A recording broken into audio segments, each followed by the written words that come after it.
یه موقع‌هایی میشه براتون مهمون ناخونده میاد، یهو زنگ میزنن آقا ما یه ربع دیگه میرسیم، یا نه 20 دقیقه دیگه میرسیم.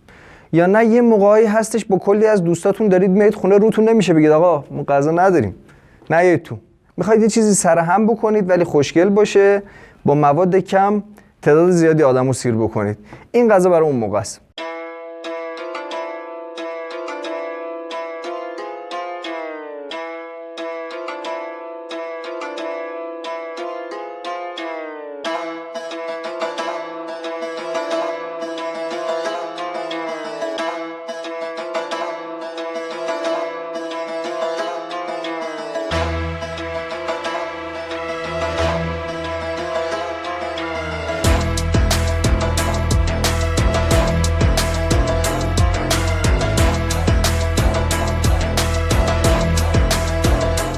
چیکن فتا یا فتا دجاج به قول کارشناسان عربی که ما داریم، به معنای مرغ و خورده نونه.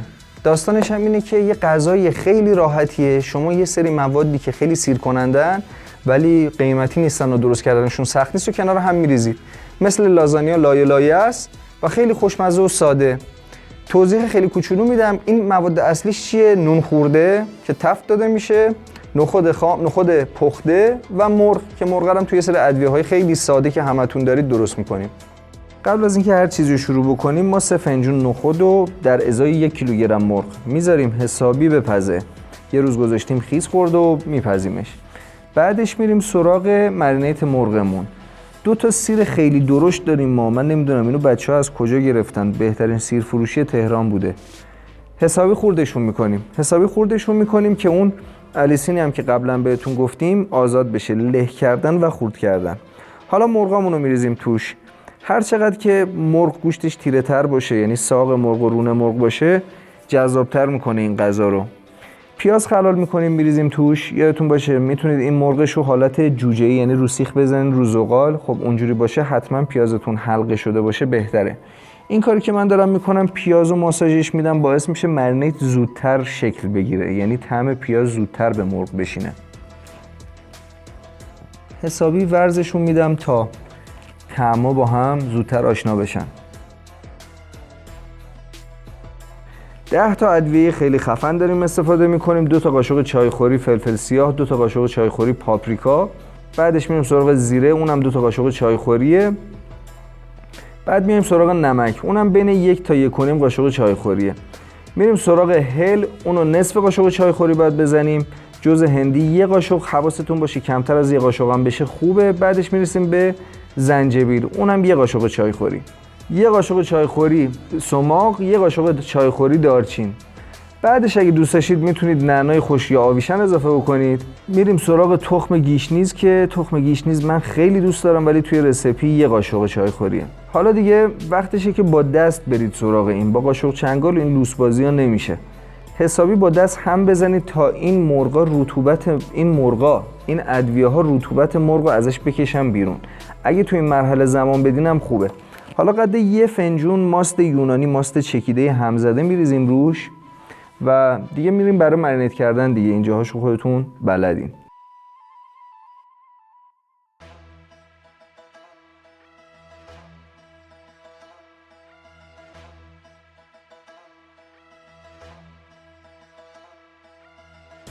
بعد از اینکه خوب همش زدید میتونید بذاریدش مثل همین مرینیت ها 1 روز توی یخچال بمونه. حالا اگه دوست داشتید که مرینیتتون زودتر طعم بگیره درشو بذارید و حسابی هم بزنید. بعد از اینکه هم زدید بازم بذاریدش توی یخچال خوبه، ولی عیبی هم نداره همون موقع استفادهش بکنید. همونطور که موادمون دارن پخته میشن، نخودمون داره پخته میشه، مرغامون هم تو مرینیت دارن حسابی با هم عطر و بو میگیرن. میخوام در مورد نخود امروز صحبت کنم. یه علتی داره که من یه غذای هندی درست میکنم اینجوری، یه غذای لبنانی درست میکنم، یه غذا هندی درست میکنم مثل چولی پلک و یه غذای لبنانی درست میکنم مثل این چیکن فاته. ببینید نخود جزو اون ماده مغذی است که ما خیلی میتونیم ازش استفاده بکنیم ولی خب کم میکنیم. علتش هم اینه که رسیپی‌های کمتری ازش بلدیم و اینکه تنبلیمون میاد یه روز بذاریم این خیس بخوره تا بالاخره راحت‌تر هضم بشه. توی تغذیه مبحثی داریم به نام نوترین دنسیتی، یعنی اینکه چگالی مواد مغذی نسبت به کالری که دارن. خب این چی میگه؟ میگه که مثلا همین توی مثال صحبت کنیم. آقا نخود توی 100 گرمش 146 کالری داره، ولی 20% آهن و 20% پتاسیم شما رو داره، 20% پتاسیم روزانه بدنتون رو. ولی چیپس توی 100 گرمش 536 کالری داره، ولی جز مثلا روغن ترانس و اینجور چیز دیگه ای نداره. یعنی به میزان کالری که داری شما دیگه چقدر حرف برای گفتن داری. و خب نخود خیلی حرفا برای گفتن داره. یکی از حرفاش بحث آهن و بحث پتاسیمه، یه بحث دیگهش بحث منیزیم خوبی داره، فیبر خیلی بالایی داره و پروتئین خیلی خوبیه. ما خوبه که بتونیم از همه این مواد ارزون قیمت در دسترس، راحت پخت، با میدونید چیز سالم، بک‌گراند سالم، یعنی شما وقتی که گوشت کشتارگاهو میخورید نمیدونید به این چه واکسن هایی تزریق شده، چه اتفاقاتی برای اون دام افتاده. ولی نخود خب موجود ساده تریه. خب شما میذارید خیس میخوره، اون آرسنیکش هم که صحبت کرده بودیم میره و خیلی راحت نوش جان میکنید. هم ارزونتر، هم پروتئینتون دریافت کرد، هم کالری بالایی نگرفتید. نه بیماریهای قلب و عروق دچار میشید، نه دیابت. برای دیابت و بیماری قلب و عروق هم اتفاقا به واسطه همین پتاسیم بالا، چون پتاسیم برای قلب و عروق خوبه، اینو یادتون باشه. خیلی خوبه. همین. یه قسمت خیلی مهم این غذا نونشه. ما از نون پیتا استفاده کردیم، خریدیم، شما میتونید خودتون درست بکنید، خیلی راحته، بعداً هم یادش میدیم. مایتابمون رو کفش رو یه مقدار خیلی کمی روغن میزنیم که فقط این نونا نچسبه. حالا میخوایم نونامون رو حالت چیپس خورد کنیم، خورد ریز یواش، یه جوری خوردش میکنیم که تیکه های چیپسی طور بهمون بده. اینا قرار لایه لایه مثل لازانیا عمل بکنن. یادتون باشه میتونید روغن بیشتری بریزید، نونا رو مرینیت کنید، یعنی نونا رو با روغن زیتون ماساژ بدید و بذاریدش توی فر. اما اگه دوست داشتید یا فر نداشتید میتونید تو مایتابه تفتش بدید. حواستون باید باشه که تفت دادنش باید جوری باشه که شعله کم باشه، چون یه ذره از این نونا بسوزه کل نوناتون مزه سوخته میگیره، طعم و بوی سوخته میگیره.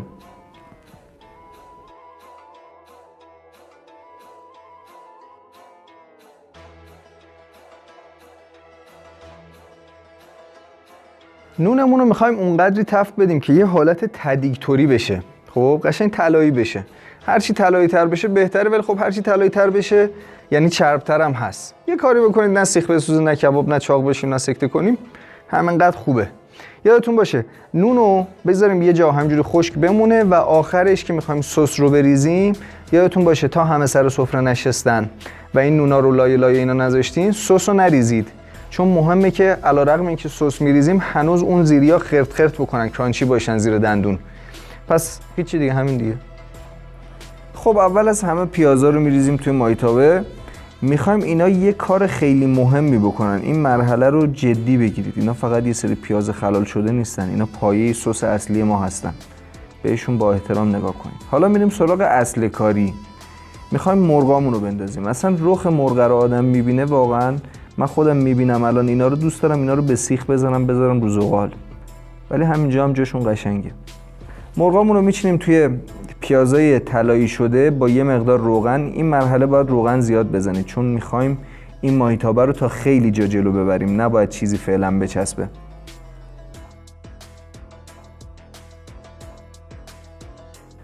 مرغامون که خوب توی این پیاز طلایی خوشگلمون تفت دادیم، درش رو میذاریم. در ظرف رو برای چی گذاشتم؟ من نمیخوام مرغ الان روش طلایی بشه، به خاطر اینکه تو مرحله بعدی دوباره اینو میخوام تفت بدم و اگر الان روش طلایی بشه تو مرحله بعدی زغالی میشه، میسوزه.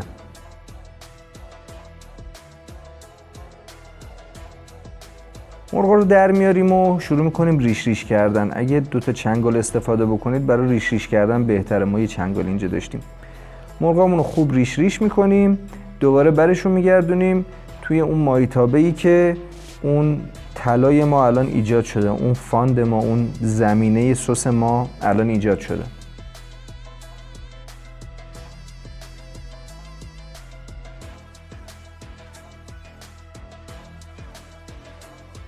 اون رنگ بغل کفگیر رو ببینید، اون قهوه‌ایه رو.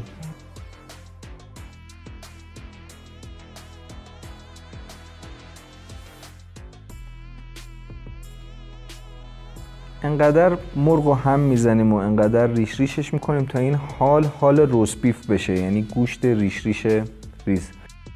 این ظرف رو میبینید، به این میگن فاند، به این میگن نمیدونم ثروت، مثلا به این میگن بهشت، به این میگن صبح جمعه، به این میگن اون روزی که اخبار میگه برف اومده مدارس تعطیله. بهترین اتفاقی که توی مایتابه میتونه بیفته اینه. شروع میکنید این مایتابتون رو با یه مقدار کره، با یه مقدار سیر هم زدن، میخواید اون بیس، اون لایه لعاب در بیاد.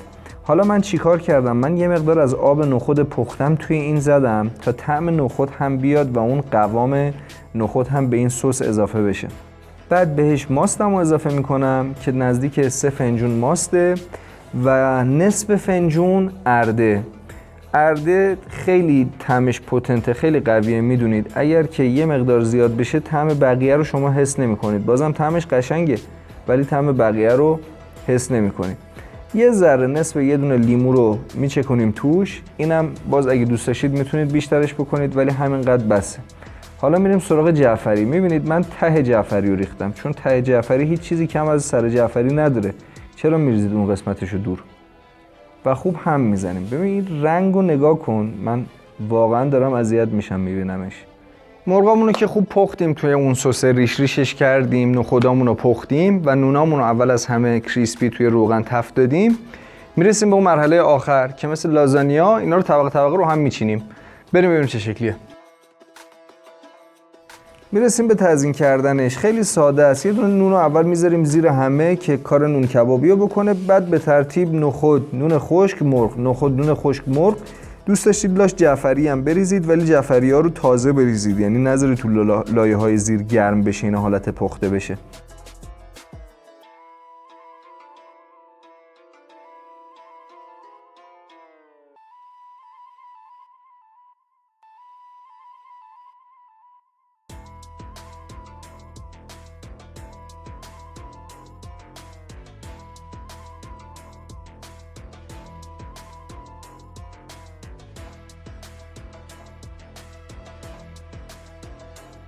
خوب که همه این لایه هاتون رو چیدید، میتونید 500,000 لایه بچینید، هیچ اشکالی ایجاد نمیکنه. آخر از همه وقتی که همه سر سفره بودن سس رو میریزین.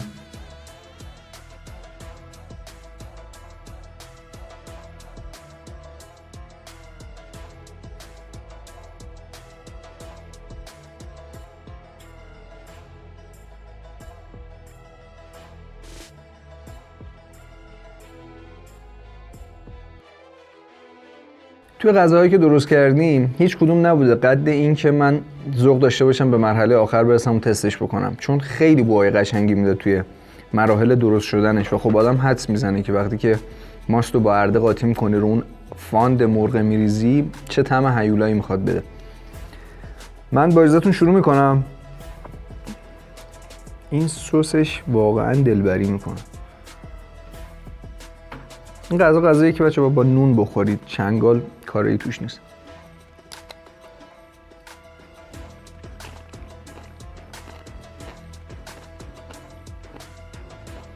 انگار دارید یک کباب ترکی خیلی عجیب میخورید، یه مرغ لبنانی خیلی خاص، بین یه چیز بین شاورما و یه چیز دیگه است که من نمیدونم اون چیه.